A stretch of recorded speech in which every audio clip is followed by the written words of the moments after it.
ndabahaye mwiriwe mwese canke mwaramutse banywanyi mudateba kubana natwe ngaha kuri imbonesha kuri mwe rudende bashyikiriza amakuru atosoye abarebana n'umutekano politiki ububanyi n'amakungu n'ubuzima bwa munsi bw'abanyagihugu. Turi kuri uyu wa Mungu kwigenekerezo rya 20 Mukakaro 2025 aho tugiye kurabira hamwe amakuru makuru akomakomeye ariko aragenda avugwa mu gisata cy'umutekano politike ububanyi n'amakungu, aho turi buze kwibanda cyane ku mirwano ikomakomeye iri kwiritegurwa igisoda cy'u Burundi. Amakuru ariko aradushyikira gikomeje operation kongera kwisubiza igisagara cya Uvira. Ibi byateguwe gute, byifashe gute mu bice bitandukanye, turaza kubabwira ido nido kuva Bukavu kagera Uvira. Turanyura mu bice bitandukanye, turazamuka hitwa Gatumba, Runingo, Lungutu, dukomeze Ruberezi, Kabahamba, dukomeze Runzu, dukomeze Mwaniro, turebe uko biri kugenda bitegurwa. Route nationale numero 3, route nationale numero 7 ndetse n'indi itandukanye. Ibintu bizakajijwe, nimuze turebera hamwe zimwe muri strategie zikomeye za miri z'igisirikare ziriko ziragenda zikoreshwa muri ibi ngibi. Turaza kandi kubereka uko Force de Défense Nationale du Burundi FDNB yahinduye ibintu muri Operation Crèche de l'Est, umugambi wo kwisubiza ibice bitandukanye. Turabwira ibikubera Ruzizi, Kavimvira, Itobwe ndetse na Bukavu mu nkengero zaho, Poe de Retrievement, Cache d'Armée, Base Avance ndetse n'ahandi hatandukanye. Turareba uko bizifashe, turabireba kandi nite ziri kuba za deployingwa mu bice bya zone Uvira, Ruzizi, Kavimvira. Turebe enseignement tactique, appui défi loin ndetse n'ibindi bitandukanye. Turabwira kandi nite engagé yamaze kuzanwa kuri axe ya Bukavu, Kamanyura, Kamusambi. Tubabwire compagnie de spécialiste ndetse na compagnie unité de guerre en montagne. Objectif yabo rero no guca intege imbaraga zizasarambwe zikomeje kugenda zigaragaza.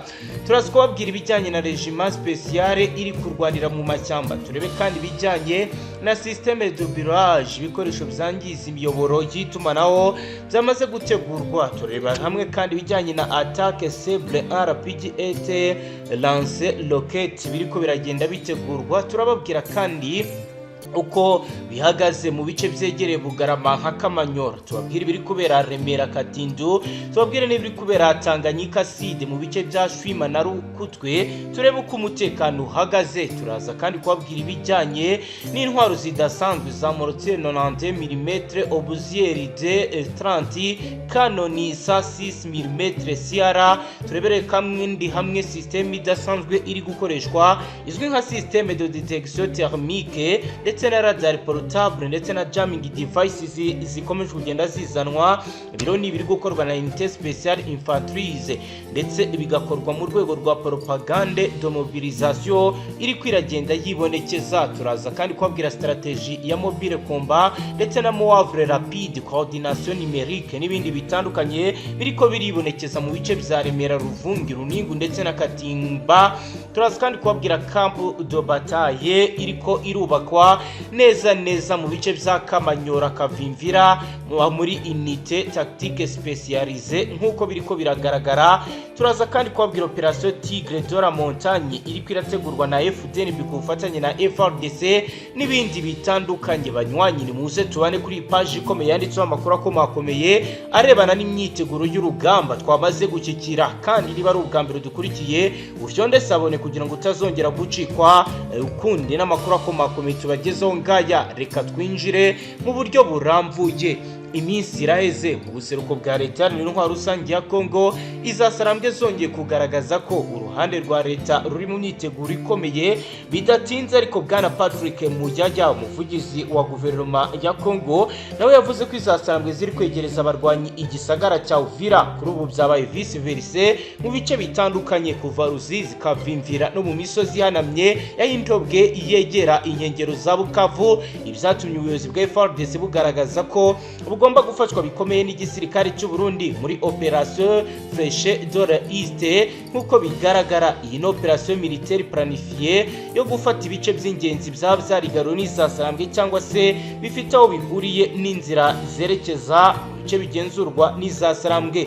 Ibi rero bikaba byamaze kugira point de retrèvement caché d'armée base avance nk'uko biriko biragenda byibonekeza mu makuru ariko aradushyikira ngaravuga ko zone ya Uvira Ruzizi Kavimvira hashyizwe inite ya bata y'abakomando yo muri nimero ya gatatu ya FDNB hamwe na brigade de réaction rapide ya FRDC aho bahawe inshingano zo gufunga inzira zose zasarambwe zifashishaga mu kwakira intwaro ziturutse mu misozi yitwa Murenge no mu nkengero za Tanganyika.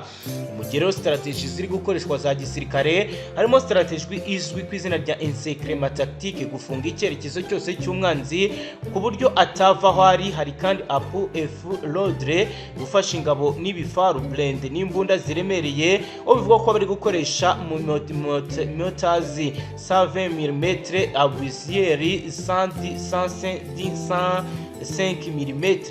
Biravuga ko kandi hangi hakizwe reconnaissance avance abasirikare bashinzwe iperereza ry'imbere ku mirongo y'imbere y'urugamba. Biravuga ko kandi kuri axe ya Bukavu Kamanyura Kamasimbi nayo ibintu bitoroshye hashyizwe unité engagée ya FDNB yoherejwe irimo compagnie de antiterroriste spéciale hamwe na unité de guerre en montagne UGM ifite imbaraga mu kurwanira mu misozi. Aba rero bahawe intego ikomeye yo guca intege zasarambwe mu duce two hejuru aho bitaborohera kugabwaho ibitero. Hari kandi tactique ziriko ziragenda zibonekeza muri ibi biri gukorwa. Hari guerre asymétrique uburyo bwo kurwanya umwanzi ufite uburyo butandukanye bikaba bivuga ko ibi biri kugenda bitanga umusaruro. Hari kandi position masirira hotel gufata imisozi hejuru kugira ngo bagire icyerekezo cyagutse cyo kugaba ibitero. Hari gukoreshwa kandi strategie izwi ku izina rya embuscade nocturne gutera cyase kugaba ibitero mu masaha y'ijoro mu buryo butunguranye. Si ibyo gusa, amakuru atugiye ari guturuka kuri axe ya Mwenga Rurenge Remera ndetse na Murenge aravuga ko ibice byari byarigaruwe mu bihe bitandukanye n'izasarambwe kuri ngo FDNB yakizeho regiment spécial yo kurwanya abangaba. Hari gukoreshwa kandi drone tactique de surveillance ibikoresho bya drone bikaba byamaze kuzanwa aho ziri gufata amashusho kugira ngo zerekane uko izasarambwe zihagaze. Hari kandi systeme de barrage ibikoresho by'inzira n'imiyoboro y'itumanaho ikaba yatangiye kwinjirirwa nk'uko amakuru dukikira bisigura. Hari kandi attaque cible en RPG et terrain roquette aho bivuga ko rero kuri ngubu bari gutera mu misozi miremire ndetse no mu bindi bice bitandukanye. Biravuga ko rero kuri ngubu ingabo zirimo kuzenguruka mu duce dutandukanye aho hantu FDNB yashyize imbaraga zikomeye. Hari ahitwa Tanganyika Side mu bice bya Shwima na Rukutwe harimo ibirindiro byahoze ari iby'abanyamurenge ubu bikaba bikoreshwa nk'ikicaro cya poste avance nk'uko amakuru dukikira ngabisigura. Hari kandi ibice byegereye Kamanyura FDNB ikaba yavuze ko igomba kubyisubiza bivuga ko bagomba koherezayo ibizwi nka unité de soutien logistique kugira ngo babashe kuba babona ibikoresho maze bahigarurire ahegereye mu Bugarama ku ruhande rw'u Rwanda. Hari kandi ibice bya Remera Kitundu aha rero hakaba haragiyeho position y'abasnipers bafite imyitozo ikomeye bakoreye mu bigo bitandukanye mu gisirikare cy'u Burundi. Bavuga ko kandi mu bice bya Murenge uru rugamba bafite operation objectif priorité ko bagomba kuba basenya base y'izasarambwe zikoresha zihunganya abanyibirindiro byiza FRDC nk'uko biriko biragenda byibonekeza. Biravugwa kandi byamaze kugaragara ko hari imbunda ziremereye ziri gukoreshwa zirimo FN Mag PKM RPG 29 disque 12.7 mm anti-RN irwanya indege n'imodoka. Hari kandi motoze 90 mm Obasa D30. Hari kandi Canon sa 6 mm CR. Ni mu gihe bivuga ko systeme de detection thermique zikomeje kugenda zikorwa. Harimo ikoranabuhanga rihambaye ryo gufata amashusho mu masaha y'ijoro bifashishije systeme de detection thermique. Hari kandi radar portable zifata ibikoresho mu buryo bwihishwa. Hari kandi jamming devices zikomeje kugenda zigaragara muri ibi bice. Amakuru adushyigeraho aravuga ko unité spéciale infanterie zije hagati mu duce dutandukanye tw'imisozi zatangiye kwinjiramo mu buryo bw'ibanga rikomeye. Hakaba kandi hari gukorwa ikizwi nka agent logique, gutegura propagande de mobilisation kugira ngo izasarambwe zibashe gucika intege. Kugeza ubu rero turimo gukoresha doctrine de guerre moderne ishingiye kuri mouavre rapide, coordination numérique, stratégie ya mobile combat. Ibiro ni ibikubiye mu butumwa duhawe n'intwazangabo iri muri ibi bice kuri axe ya Uvira Bukavu, aho rero duhaye ubutumwa avuga uko biri kugenda bikorwa. Biravuga ko rero abaturage batuye mu bice bya Remera, Ruvunge, Runingo, Katumba bavuze ko bategetswe kwimurwa kugira ngo babashe kuba bakurwa mu kaga k'imirwano, aho rero bivugwa ko bagomba kuvanwa kuri shadow bataille kuko bitangazwa ko bashobora kugira ibyago bikomeye. Nkuko rero bitugeraho iyi n'urugamba rutandukanye n'urwigeze ruba, ntacyo rero bikomeje kugenda bitandukaniraho n'ibyabaye, uretse rero unité tactique spécialisée zongerewe muri ibi bikorwa. Biravuga ko kandi ibingibi bishobora kuba byagira ingaruka zikomeye. Mu cyumweru gishize zasarambwe zari zagabye ibitero bikomeye ku birindiro bya FARDC mu bice bitandukanye, ahitwa Kikamba, ahitwa Runingo, ahitwa Murenge, ndetse biranavuga ko rero hari n'abagerageje kurasa Itobwe. Abarwanyi bari bitwaje intwaro ziremereye bakoreshaga strategy ya hit and run, gutera bakiruka, ndetse n'imitwe yari yihariye y'abasirikare bari bafite imyitozo yihariye yo kurwanira mu misozi, unité ishinzwe kurwanira ahantu hagoye kugera. Amakuru ariko aratugeraho yatangajwe n'intwazangabo imwe yo ku rugamba, yagize ati twabonye ingabo zizasarambwe zinjira mu misozi ya Kahuzi, Biega kandi zifite appui technique, biragaragara ko biteguye kurwana. FARDC kuri ubu turiteguye. Buravuga ko kohereza ingabo za FDNB n'imbunda ziremereye muri ibi bice bishobora kuba byakarisha urugamba. Abasirikare bagera ku 200 bo muri 10e Regiment Commando, imodoka za gisirikare 60 birimo gutegurwa kugira ngo bizanwe kuri axe ya Uvira Bukavu babashe kongera kwisubiza ibi bice. Hari kandi compagnie de guerre militaire, abasirikare bashinzwe gufungura inzira zafunzwe n'izasarambwe nabo bari gutegurwa. Hari kandi unité de reconnaissance ifite drone iri gutegurwa kugira ngo izanwe ku imbere urugamba ngaha mu ntara ya Kivu y'Amajyepfo. Biravuga ko kuri ubu rero hari bamwe mu bakomanda kabuhariwe batangiye gukora poste de surveillance mu bice bya Nyangezi na Kabare mu ibanga rikomeye. Mu makuru yatangajwe n'intwazangabo ku rubuga rwa WhatsApp, ufite ipeti rya General yagize ati ibi ni ibikorwa byo kurinda umutekano wa leta y'intwaro rusange ya Kongo, cyane cyane kurwanya izasarambwe zongeye gufata igice kinini cya territoire iziri muri Sud Kivu. Abasirikare barimo gukirwa mu bice bitandukanye. Amakuru adushyikaho aravuga ko kuri axe ya Nyangezi, Rwinjwa, Kamitunga harimo ibirindiro bikomeye by'izasarambwe hegerejwe itsinda rikomeye ry'abakomando ba FDNB. Biravuga ko kandi kuri axe ya Kavimvira, Runingo, Murenge ahajye koherezwa unité spéciale y'abasirikare Burundi, ni mu gihe kandi mu bice bya Katana, Karehe, Kabare hagenaho kuba hakongerwa abasirikare nubwo hagenzurwa n'izasarambwe. Biro byose n'ibijyanye no kwitegura imirwano ikomeye. Hari ibikoresho bikongerwa mu rugamba birimo mortars de 120 mm, izi ni imbunda zirasa kure zikoreshwa mu gusenya ibirindiro. Hari kandi FN Mag 7.62 mm, imbunda zikoreshwa mu kurasa umwanzi wishe mu bihuru cyangwa ku misozi. Hari kandi drone de combat regare bifasha mu kwitahura umwanzi. Hari kandi radio de code militaire ituma rero ibintu bibasha kuba byavumburwa.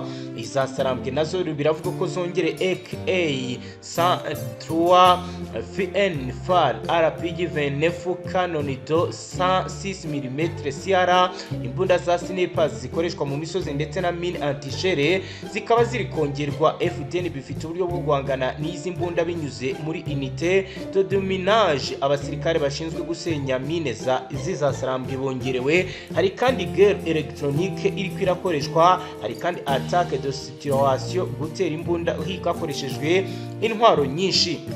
kugeza ubu rero ibi ni biri kuba mu gihe ibintu biriko biragenda bigaragara ko byari bifashe indi ntera mu bijyanye na diplomasi. Ibi murabizi hari amasezerano cyangwa se imbanziriza amasezerano yarayasinywe hagati ya leta y'intwaro rusange ya Kongo ndetse nabo muzasarambwe, ariko kuri ubu ngubu nubwo bimeze gutya ku mirongo y'imbere y'urugamba ho ntabwo akazi kigeze gahagarara, ariko MONUSCO yashimye bikomeye intambwe ikomeye yatewe. Ubutumwa bw'umuryango w'abibumbye bushinzwe kubungabunga amahoro muri leta y'intwaro rusange ya Kongo bwashimye ishyirwaho ry'umukono ku itangazo ry'amahame hagati ya guverinoma ya Kongo n'ihuriro AFC yashyizweho umukono ku wa gatandatu kw'igenekerezo rya 19 Mukakaro 2025. nk'uko rero ibi MONUSCO bivuga, aya masezerano agaragaza intambwe y'ingenzi iganisha ku mahoro arambye mu buseruko bw'iki gihugu. Ubutumwa bw'umuryango w'abibumbye bwanaboneyeho gusaba impande zose kubahiriza ibyo zemeranyije gukora nta buryarya, gushyira imbere uburenganzira bwa muntu, umutekano n'ibyifuzo by'abaturage ba Kongo. Mu itangazo ryashyizwe ahagaragara ku wa gatandatu nimugoroba, Bruno Remarcus, intumwa yihariye yungirije y'umunyamabanga mukuru w'umuryango w'abibumbye akaba n'umuyobozi w'agateganyo wa MONUSCO, yatangajwe iri tangazo ryerekana ubushake bw'impande zombi bwo gukoresha inzira z'amahoro mu gushyira agahenge no gushyiraho uburyo buhuriweho bwo gukurikirana ishyirwa mu bikorwa ry'aya masezerano. MONUSCO iravuga ko ikomeje gukangurira byimazeyo gushyigikira amahoro, ubwiyunge no guharanira umutekano muri leta y'intwaro intwaro rusange ku bufatanye n'ubuyobozi bw'ibihugu ndetse n'abafatanyabikorwa mu karere ndetse no mu miryango mpuzamakungu. Mu gihe rero kandi hagati y'u Rwanda narwo rwashimye intambwe, aho rero binyuze kuri leta y'u Rwanda rero nayo yagize iki bivuga. Reka turebe. Guverinoma y'u Rwanda yashimye amahame aganisha ku masezerano y'amahoro ubutegetsi bwa leta y'intwaro rusange ya Kongo basinyanye na AFC. Yagaragaje ko itangazwa ry'aya mahame ari intambwe ikomeye iganisha uburasirazuba bwa Kongo ku mahoro ndetse n'ituze mu buryo busanzwe kandi bwizewe. Guverinoma y'u Rwanda yashimye Qatar na Leta Zunze Ubumwe za Amerika uruhare rukomeye zagize kugira ngo iyi ntambwe ishyigerweho hashingiwe kuri gahunda y'umuryango wa Afurika yunze ubumwe isaba ko ibiganiro by'amahoro bikomeza gushyirwaho mu mahoro. Ati twese dukwiye gushyigikira uru rugendo kugeza umwanzuro ugezweho. U Rwanda rwiteguye gukomeza gutanga umusanzu ku mahoro arambye n'iterambere ry'ubukungu mu karere k'ibiyaga bigari. Leta ya Kongo yari ihagarariwe n'intumwa ya Perezida Felix Antoine Tshisekedi, yari we Sam Sita Mambo. AFC yari ihagarariwe n'umunyamabanga uhoraho wayo Benjamin Bonimpa. Basinye aya mahame muri Qatar ku igenekerezo rya 19 Mukakaro 2025. Harimo ingingo y'ubwumvikane bwo guhagarika imirwano burundu no kwirinda gufata ibindi bice, gutegura uburyo bwo gufungura imfungwa buri ruhande rufite, gufasha impunzi gutaha ku bushake no kubungabunga umutekano w'abaturage. Impande zombi kandi zemeranyije gusubiza ubutegetsi bwa leta mu bice byose by'igihugu bigafasha gukemura amakimbirane binyuze mu masezerano y'amahoro, bityo hakazaganirwa ku buryo bwo kuba bizakorwa. Leta y'intwaro rusange ya Kongo na AFC byemeye gushyira mu bikorwa aya mahame kuva mu ntangiriro z'igenekerezo rya 19 Mukakaro cyangwa se bitarenze iminsi 10 nyuma yo kuyashyiraho umukono.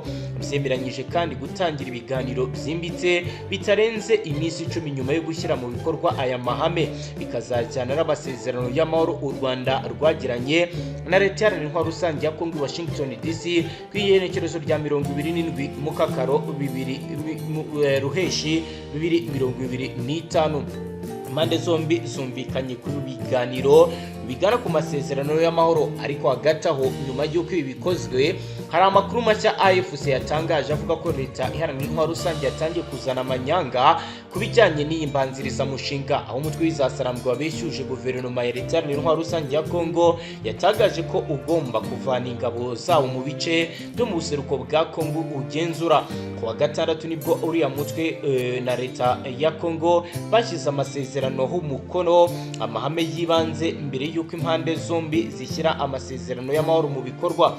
Nyuma y'uko rero iriya nyandiko yari imaze gushyirwaho umukono, Minisitiri w'itangazamakuru n'itumanaho akanaba n'umuvugizi wa guverinoma Patrick Muyaya yatangaje ko mu byo aya masezerano ateganya harimo kuba izasarambwe zigomba kuvana ingabo zayo mu bice bigenzurwa bikaba bigomba rero gukorwa iza leta zikahaza. Yanditse ku rubuga rwe rwa X agira ati inyandiko y'amahame yibanze twasinyanye i Doha na AFC kubuza bwa Qatar ishingiye ku kubaha byimazeyo itegeko nshinga rya leta y'intwaro rusange ya Kongo. Aya masezerano y'umuryango w'abibumbye n'umuryango wa Afurika yunze ubumwe, imyanzuro mpuzamahanga y'akanama k'umutekano k'umuryango w'abibumbye by'umwihariko umwanzuro wa 2773 kandi iri ku murongo w'amasezerano y'i Washington.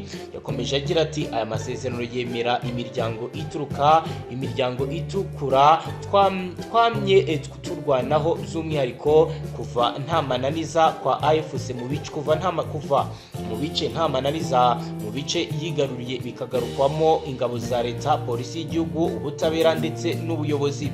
M23 biciye ku muyobozi ku munyamabanga uhoraho wayo nawe wasinye kuri iyi nyandiko i Doha yavuze ko ibyatangajwe na Muyaya ari ibinyoma.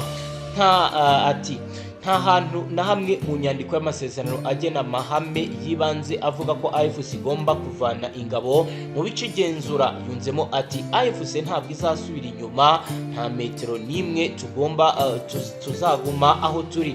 Nk'uko rero bitangazwa, akaba ari amakuru akomakomeye ariko aragenda atangazwa. Reka dusoreje ngaha. Niba ari ubwa mbere dukurikiye ufyonde sabone yongere mu batazongera gucikwa n'amakuru ndetse n'ibindi biganiro. Astra Vista.